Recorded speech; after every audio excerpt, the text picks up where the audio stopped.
Welcome to JJ moms kitchen. எல்லா போலும் இறைவனுக்கு. இன்றைக்கி நம்ம வெறும் 5 நிமிஷத்தில் ஒரு ஃப்ரை ரைஸ் ரெடி பண்ணியிருக்கிறோம், டின்னர் ரெடி பண்ணியிருக்கிறோம். அது 3 பேருக்கு. கண்டிப்பாக மிஸ் பண்ணாமல் கடைசி வரைக்கும் பார்த்துட்டு நீங்களும் செஞ்சு பார்த்துட்டு எப்படி வந்துட்டு கமெண்ட்டில் சொல்லுங்கள். அதுக்கு முன்னாடி நம்ம சேனல் இது வரைக்கும் சப்ஸ்கிரைப் இல்லைன்னா சப்ஸ்கிரைப் பண்ணி பக்கத்தில் இருக்கிற மணி விலைக்கான கிளிக் பண்ணிக்கிறோங்க.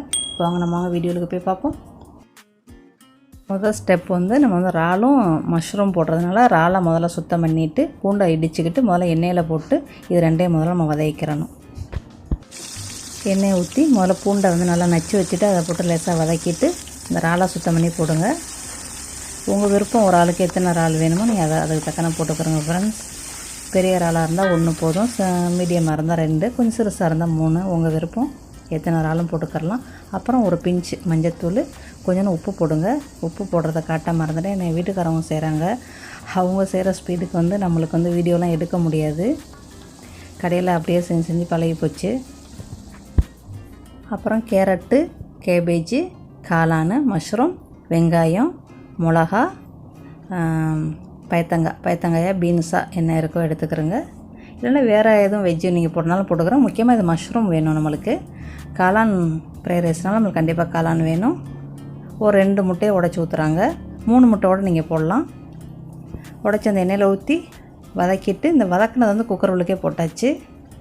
இதே என்ன செய்கிறாங்க, முட்டையை என்ன செய்கிறாங்க, அதே குக்கர் உள்ளுக்கே வச்சாச்சு. அப்புறம் அதே எண்ணெயில் அதே சட்டியில் இந்த வெஜ்ஜெல்லாம் போட்டு வதக்குறாங்க. அரைவேக்காடு தான் எல்லாமே. ஒரு 1 நிமிஷம் வதக்கினா போதும். அதில் லைட்டாக உப்பு போடுறாங்க.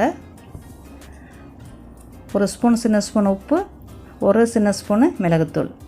அதே குக்கர் உள்ளுக்கு நம்ம இந்த குக்கரில் சோறாக்குறோம் அதே குக்கர் உள்ளுக்கு தான் செய்ய போகிறாங்க. அதிலே சோத்தையும் போட்டாச்சு.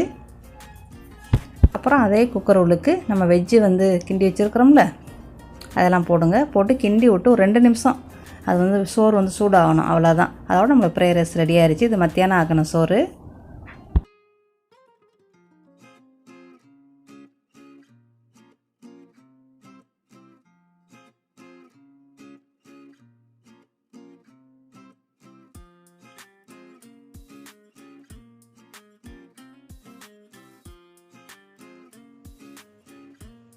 அடுத்த ஸ்டெப்பு கிச்சப், அதாவது சோயா சவுஸில் நம்ம மிளகாயை வெட்டி போட்டு, இது ஒரு சவுஸு இங்கே கொடுப்பாங்க, அந்த மாதிரி நம்ம செய்கிறோம். நல்லா உரப்பாக நல்லா காரசாரமாக இருக்கும். ஒரு 5லேருந்து ஒரு 6 மிளகாயை பொடிசாக வெட்டிக்கிட்டு சோயா சவுஸ், இனிப்பு சோயா சவுஸ் என்கிட்ட இருக்குது. அது கொஞ்சம் ஊற்றி அதில் கொஞ்சமாக தண்ணி போடுங்க. கொஞ்சமாக எலுமிச்சம் ஜூஸ் இருந்தால் கொஞ்சோண்டு போடுங்க ஃப்ரெண்ட்ஸ்.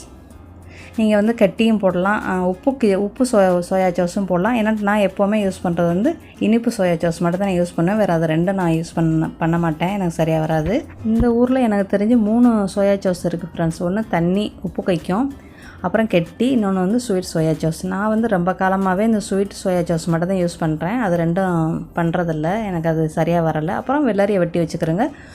தக்காளி வெண்டாலும் வெட்டி வச்சுக்கலாம். வெறும் 5 நிமிஷத்தில் நம்ம டின்னர் ரெடி பண்ணிட்டோம். உங்களுக்கு இந்த வீடியோ பிடிச்சா லைக் பண்ணுங்கள், கமெண்ட் பண்ணுங்கள். இது வரைக்கும் சப்ஸ்கிரைப் பண்ணல நம்ம சேனலை சப்ஸ்கிரைப் பண்ணிக்கிறேங்க. இன்னும் நல்ல பதிவில் சந்திக்கிறேன். தேங்க்யூ ஃபார் வாட்சிங்.